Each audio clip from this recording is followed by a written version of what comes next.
ስለዚህ ዛሬ የምንመለከተው ስለ እምነት ነው። ያው ብዙዎቻችን በብዙ ተሰብከናል፣ ሰብከንም እናውቃለን። ነገር ግን የእግዚአብሔር ቃል ሁሌ አዲስ ነው።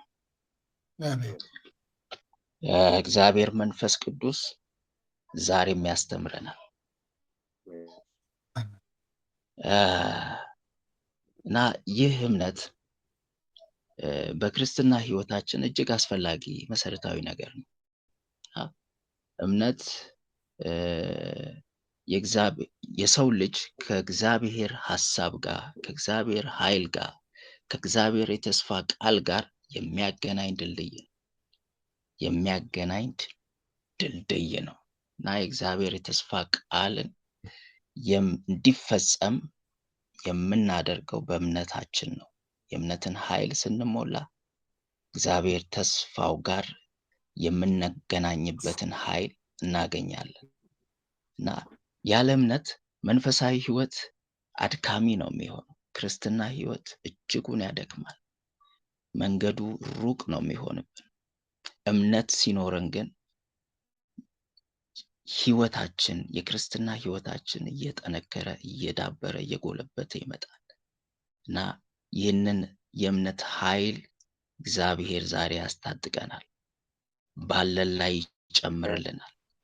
እግዚአብሔር ይመስገን እና በዚህ እምነት ነው ከእግዚአብሔር መለኮት ከሆነው ከእግዚአብሔር ጋር መገናኘት የምንችለው፣ ከሱ ሐሳብ ጋር መገናኘት የምንችለው፣ የእሱን ፈቃድ ማድረግ የምንችለው በዚህ እምነት አማካኝነት። ስለዚህ ቤዚክ ነገር ነው እምነት፣ ቸል የማንለው ነገር።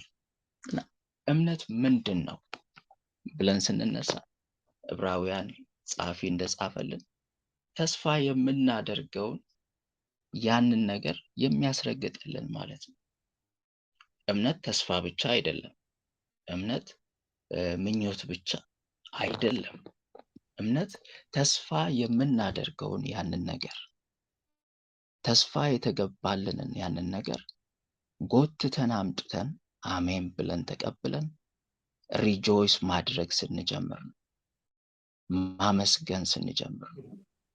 ያ ነው ማስረገጥ የምንለው። አስረግጠን ያንን በዛ ሁኔታ ውስጥ ስንሆን አማኞች እንባላለን። የማናየውን ነገር የሚያስረዳ ይላል። የማይታየውን ነገር ቪዥዋላይዝ አድርገን በምናባችን ስናመጣው ያንን ነገር መሳል ስንጀምር ያ እምነት ይባላል እና መንፈሳዊ መሳሪያችን ነው እምነት። የአንድ ክርስቲያን መንፈሳዊ መሳሪያ ነው እምነት እና መጽሐፍ ቅዱሳዊ እምነት ወይንም ባይብሊካል ፌዝ የምንለው 3 መርሆች አሉት። ባይብሊካል ፌዝ ያልኩበት ምክንያት ሌሎች እምነቶች ስላሉ ነው። መጽሐፍ ቅዱሳችን እምነት ብሎ የሚያስተምረን 3 መርሆች አሉ። አንደኛው በእግዚአብሔር ባህሪ ላይ መታመን። እግዚአብሔር ሁሉን ቻይ ነው። እግዚአብሔር የተናገረውን የሚፈጽም አምላክ ነው። እግዚአብሔር እውነተኛና ታማኝ አምላክ ነው ብለን በዚህ ላይ ግራውንድ ይዘን ስንታመን ያ አንዱ የመጽሐፍ ቅዱሳዊ እምነት መርህ ነው። ሌላኛው እግዚአብሔር በሰጣቸው ተስፋዎች ላይ እርግጠኛ መሆን፣ ኮንፊደንት መሆን። ምን ይላል? ተስፋ የሰጠ የታመነ እንደሆነ ስለቆጠረ ይችላል። ሳራ ራሷ ደግሞ እድሜዋ እንኳ ካለፈ በኋላ ዘርን ለመጸነስ ኃይልን በእምነት አገኘች ይችላል። ተስፋ የሰጠ የታመነ እንደሆነ ስለቆጠረች። ስለዚህ በእግዚአብሔር ተስፋዎች ላይ እርግጠኛ መሆን። ሶስተኛው ከሚታይ ማረጋገጫ ያለፈ ጽኑ መታመን። እነዚህ 3ቱ ናቸው ፌዝ የሚለው መጽሐፍ ቅዱስ ማለት ነው። ከሚታይ ማረጋገጫ ያለፈ ጽኑ መታመን። ሁለተኛ ነገሥት ምዕራፍ 3:17 ላይ እግዚአብሔር የተናገረው ቃል አለ። ነፋስም አታዩም፣ ዝናብም አታዩም፣ ይህ ሸለቆ ግን ውሃ ይሞላል፣ እናንተም ከብቶቻችሁም እንስሳቶቻችሁም ትጠጣላችሁ ይላል። ነፋስ የለም፣ ዝናብ የለም፣ ነገር ግን ይህ ሸለቆ ውሃ ይሞላል። ስለዚህ ከሚታየው ነገር ያለፈ ጽኑ መታመን እምነታችንን ያሳይልናል ማለት ነው። ሌላው እምነት ምን ጥቅሞች አሉት? አንድ ሰው አንድ አማኝ እምነቱ እየዳበረ እየጠነከረ ሲመጣ በህይወቱ ውስጥ ምን አይነት ነገሮች ይፈጠራሉ የሚለውን እናያለን። አንደኛው ቤዚክ ነገር አለ፣ የዳንበት እምነት አለ። የድነት ሳልቬሽናችንን ያገኘንበት ኢየሱስ ክርስቶስ ወደዚህ ዓለም መጥቶ ስለኛ ኃጢአት፣ ስለኛ በደል፣ ስለኛ መተላለፍ በመስቀል ላይ ተሰቀለ፣ ሞተ፣ በሶስተኛው ቀን ተነሳ። ይህንን ማመን ወደ ድነት እንድንመጣ አድርጎናል። ስለዚህ ይሄ አይነት እምነት የድነት እምነት የምንለው ማለት ነው። ስለዚህ ለድነት በጣም ወሳኝነት አለው ማለት ነው። ሌላኛው እግዚአብሔርን ደስ ለማሰኘት ኦሬዲ ቅድም ያነበብኩላችሁ ቃል ነው። ያለ እምነት እግዚአብሔርን ደስ ማሰኘት አይቻልም ይላል ዕብራውያን 11:6 ላይ። ስለዚህ እግዚአብሔር ደስ የሚሰኝበት አማኝ የሚያምን አማኝ ነው። ቦልድ የሆነ እምነቱ ላይ ቦልድ የሆነ አማኝ እግዚአብሔር ልብ ደስ ያሰኘዋል። እግዚአብሔርን የሚያስደንቀው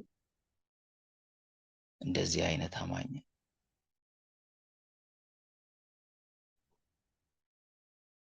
ሌላኛው የእግዚአብሔር ኃይልን በህይወታችን እንድንለማመድ ያደርገናል። ሌላው በህይወታችን ድልን ለማግኘት ይጠቅመናል። እምነት አንደኛ ዮሐንስ ምዕራፍ 5:4-5 ላይ ምን ይላል? ከእግዚአብሔር የተወለደው ሁሉ ዓለምን ያሸንፋልና ዓለምንም የሚያሸንፈው እምነታችን ነው ይላል። ኢየሱስም የእግዚአብሔር ልጅ እንደሆነ ከሚያምን በቀር ዓለምን የሚያሸንፍ ማን ነው ይላል። ኢየሱስ የእግዚአብሔር ልጅ እንደሆነ ከሚያምን በቀር። ኢየሱስ የእግዚአብሔር ልጅ ነው ስንል ኢየሱስ መለኮት ነው ያለን ነው። እና አንድ ሰው በኢየሱስ ላይ ሲያምን ይሄ መለኮት በዛ ሰው ውስጥ መኖር ይጀምራል። ያ ነው በምድር ህይወታችን ስንመላለስ በድል አድራጊነት እንድንመላለስ የሚያደርገን። ያንን ለመናገር ነው ኢየሱስ የእግዚአብሔር ልጅ እንደሆነ ከሚያምን በቀር ዓለምን የሚያሸንፍ ማን ነው አለ። ስለዚህ በዚህ እምነት ላይ ስንመረኮዝ መለኮት በእኛ ውስጥ መንቀሳቀስ ሲጀምር ድል አድራጊዎች እየሆንን እንሄዳለን ማለት ነው በምድር ህይወታችን። የእግዚአብሔር ስም የተባረከ ይሁን። የእምነት ምንጮችን ደግሞ በመቀጠል እናያለን። እምነት ከየት ነው የምናገኘው? ስለዚህ እምነት ኖርማሊ ከሰው ጥረት አይመጣም። እምነት ከእግዚአብሔር ነው የሚመጣው። ነገር ግን የሰው ትንሽ እርምጃ ያስፈልጋል። ኢየሱስ ክርስቶስ በአንድ ቦታ ላይ ምን አለ? የሰናፍጭ ቅንጣት ቢኖራችሁ፣ የሰናፍጭ ቅንጣት ያህል እምነት ቢኖራችሁ ይህንን ሾላ ተነቅለ ወደ ባህር ተተከል ብትሉት ይሆንላችሁም አላቸው። የሰናፍጭ ቅንጣት ያችን ያህል እምነት ከኛ ይፈልጋል። የቀረው የእግዚአብሔር ስራ ነው ማለት ነው። ስለዚህ ትንሽ ከኛ እርምጃ ይፈልጋል። ሙሉን ስራ ግን የሚሰራው እግዚአብሔር ራሱ። እግዚአብሔር ይርዳል። ስለዚህ አንደኛው ምንጭ የእምነት ምንጭ የእግዚአብሔር ቃል ነው። በሮሜ መጽሐፍ ላይ ሮሜ 10:17 ላይ እንግዲያስ እምነት ከመስማት ነው ይላል፣ መስማትም እግዚአብሔር ቃል ነው ይላል። ስለዚህ ሁሌ የእግዚአብሔር ቃል የሚሰማ የሚያሰላስል ትውልድ በእምነቱ እየጨመረ ይመጣል ማለት ነው። ስለዚህ የእግዚአብሔር ቃል የመጀመሪያው የእምነት ሶርስ ነው። እሱን ከእርሱ ውስጥ ነው እምነትን የምናገኘው። የቀደምት አባቶቻችን ያለፉበት ጎዳና አለ። እምነታቸውን አይተናል። ስለነሱ ስንሰማ ለኛ እምነት ይሆንልናል። እነሱ ያለፉበትን ጎዳና ሁሌ በምንሰማበት ጊዜ እሱ ይቆጣጠረናል ማለት ነው። ሁለተኛው መንፈስ ቅዱስ ራሱ ነው። መንፈስ ቅዱስ የእምነታችን ምንጭ ነው። ሌላኛው በገላትያ መጽሐፍ ላይ የመንፈስ ፍሬ ከሚባሉ ከ9 አንዱ እምነት አንደኛው ነው። ገላትያ ምዕራፍ 5 ቁጥር 22 ላይ የመንፈስ ፍሬ ግን ይልና ፍቅር፣ ደስታ፣ ሰላም፣ ትዕግስት፣ ቸርነት፣ በጎነት፣ እምነት፣ የዋህት፣ ራስን መግዛት ነው ይላል። ስለዚህ አንድ ሰው በመንፈስ ቅዱስ ሲሞላ፣ በመንፈስ ቅዱስ ራሱን ለመንፈስ ቅዱስ ሲያስገዛ በዛ ሰውዬ ውስጥ እንደ ፍሬ እምነት እየጨመረ ይመጣል ማለት ነው። ስለዚህ የመንፈስ ቅዱስን ኃይል ስንሞላ ባይ ዲፎልት በውስጣችን በእግዚአብሔር ላይ ያለን መታመን እየጨመረ ይመጣል ማለት ነው። ሶስተኛው የእግዚአብሔር ታማኝነት ነው። የእግዚአብሔር ታማኝነት ነው። ይሄ ደግሞ ማለት ምን ማለት ነው? እግዚአብሔር ከዚህ በፊት በህይወታችን ያደረገልን ብዙ ነገር አለ። እግዚአብሔር ከብዙ ነገር አውጥቶናል። ብዙ አናልፋቸውም ያልናቸውን መንገዶች አሳልፎናል። ያለፍናቸው መከራዎች አሉ። ያለፍናቸው ችግሮች አሉ። ብዙ አድርጎልናል። እነሱን ማሰብ፣ እነሱን በምታስቡበት ሰዓት ለዛሬ ላይ ያለው እምነታችሁ ኃይልን ይሰጣቸዋል፣ ምንጭ ይሆንላቸዋል፣ ሶርስ ይሆንላቸዋል ማለት ነው። ስለዚህ ባለፈው እግዚአብሔር ይህንን አሳልፎኛል። ስለዚህ የዛሬው ችግሬ፣ የዛሬው ያለውበት በማለፍ ላይ ያለውበት ነገር ለእርሱ ቀላል እንድትሉ ያደርጋቸዋል። ስለዚህ የእግዚአብሔርን ታማኝነት ማሰብ፣ ወደኋላ ዞር ብሎ ለዛሬ እምነታችን አንደኛው ኃይል ይሰጠናል ማለት ነው። ሌላኛው የእምነት ጠላቶች እነማን ናቸው? የአንድን ሰው እምነት የሚሸረሽሩ፣ የአንድን ሰው እምነት የሚሸረሽሩ አንደኛው ፍርሃት ነው። ፍርሃት ነው። እዚህ ላይ አንድ ቦታ አለ። የማርቆስ ወንጌል ምዕራፍ 5 ላይ ኢያኢሮስ የተባለ አንድ የምኩራብ አለቃ አለ። ይህ ሰው በአዲስ ኪዳን አማኝ ከሚባሉ ሰዎች አንዱ ነው እና ይህ ሰው በመጀመሪያ ኢየሱስን ሲያገኘው በጣም አምኖ ነው መጀመሪያ የጀመረው ጉዞ። ኢየሱስ ክርስቶስ ቤቴ ይመጣል፣ የታመመችው ልጄ ላይ እጁን ይጭናል፣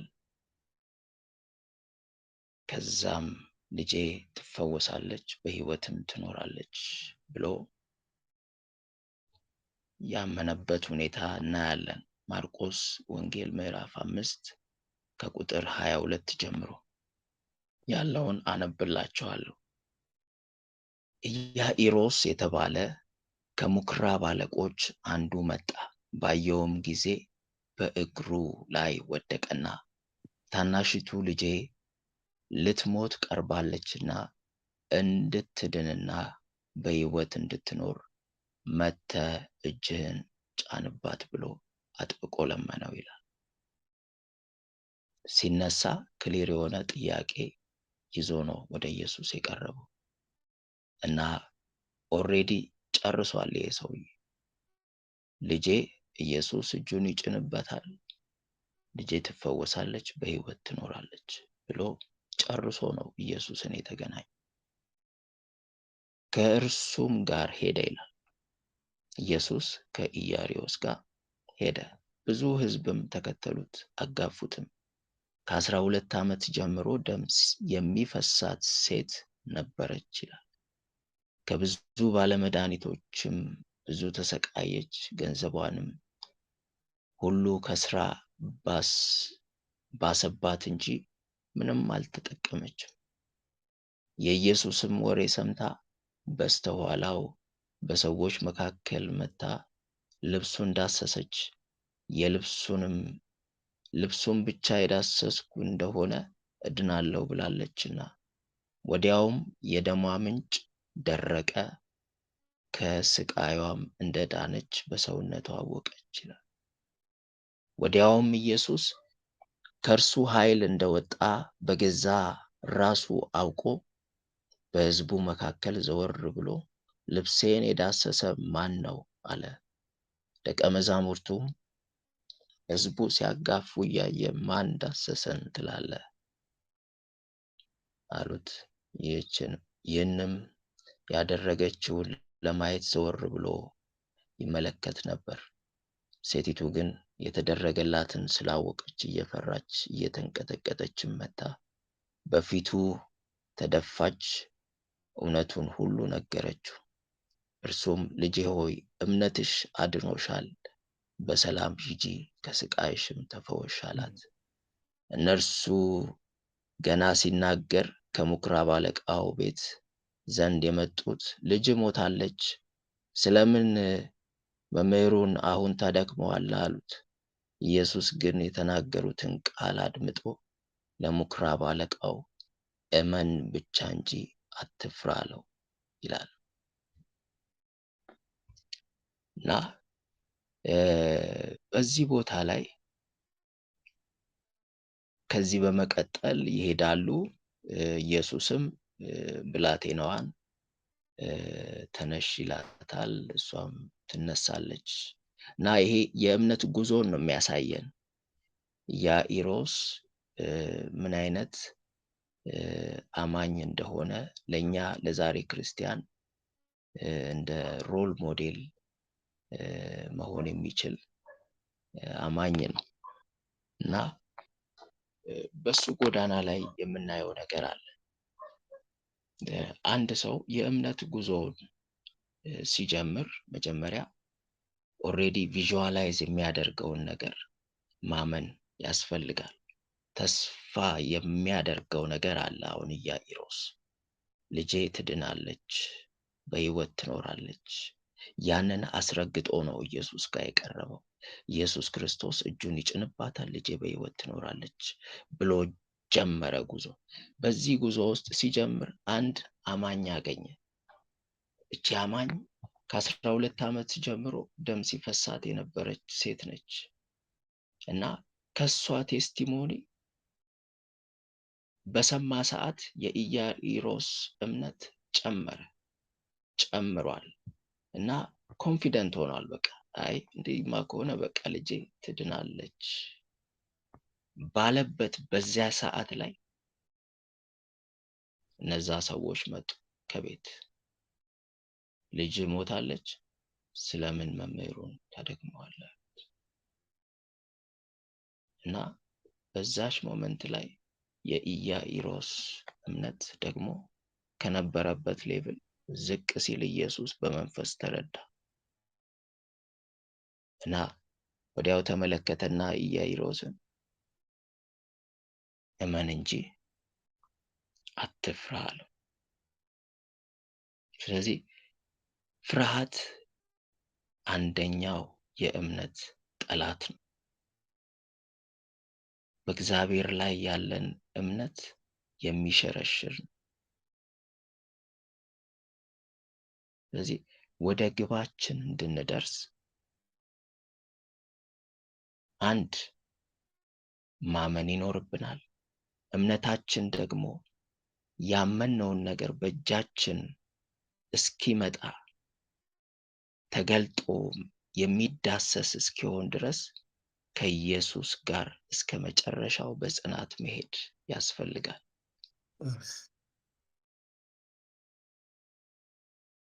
ከፍታና ዝቅታ በመካከል ይኖራል።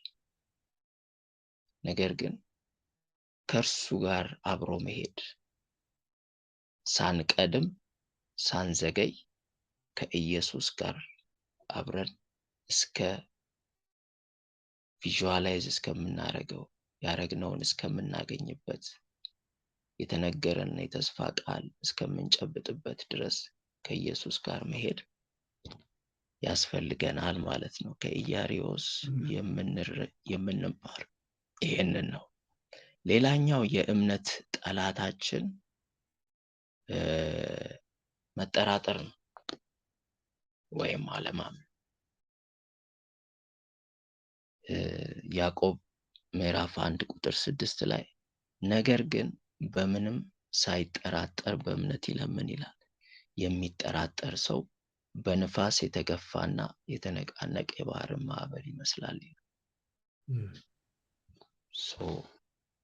መጠራጠር የእምነት ጠላት ነው። እምነታችን የምንጠራጠር ሰዎች ከሆነ እንደ ባህር ማዕበል ነው ይለናል። የባህር ማዕበል እንዴት ነው? ይሄዳል ወደፊት፣ ደግሞ ይመለሳል። ወደ ጎን ይሄዳል፣ ደግሞ ይመለሳል።